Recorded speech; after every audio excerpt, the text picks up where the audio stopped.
मला आमच्या इकडच्या पत्रकार संघात गेलो होतो, त्यांनी प्रश्न विचारला की काय रे भाऊ तुला का वाटतं गॅरंटी काय काय गॅरंटी म्हणजे असतं. म्हटलं महाराष्ट्रातले 80 आमदार डोक्यावर डिस्क्वालिफिकेशनची टांगलेली तलवार घेऊन गेली 1.5 वर्ष जगतायत मोदीच्या शब्दावर. त्याला मोदी की गॅरंटी म्हणतात. एका आमदारासाठी मंत्रिपद वगैरे महत्त्वाचं नसतं, इतकं तो निवडून आल्यानंतर त्याची आमदारकी महत्त्वाची असते. आजही लक्षात ठेवा, फरक लक्षात घ्या मित्रांनो. सोपा मार्ग होता.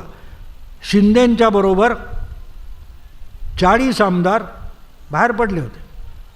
10व्या परिशिष्टानुसार त्या 40 आमदारांनी भाजपत प्रवेश केला असता तर त्यांच्या डोक्यावर कुठलीही डिस्क्वालिफिकेशनची तलवार नव्हती.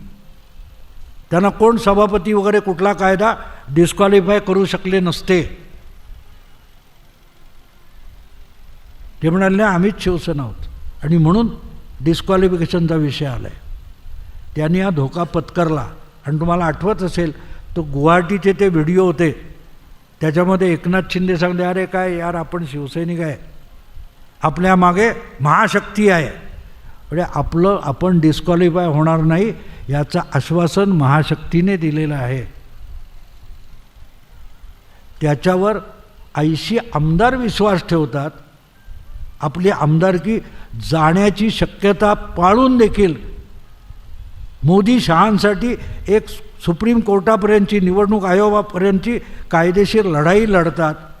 एवढा जर ते मोदींवर विश्वास ठेवतात तर सामान्य मतदार किती विश्वास ठेवेल. कारण त्या आमदारांना गमावण्यासारखं खूप काही आहे, मतदाराला गमावण्यासारखं फार काही नाही आहे.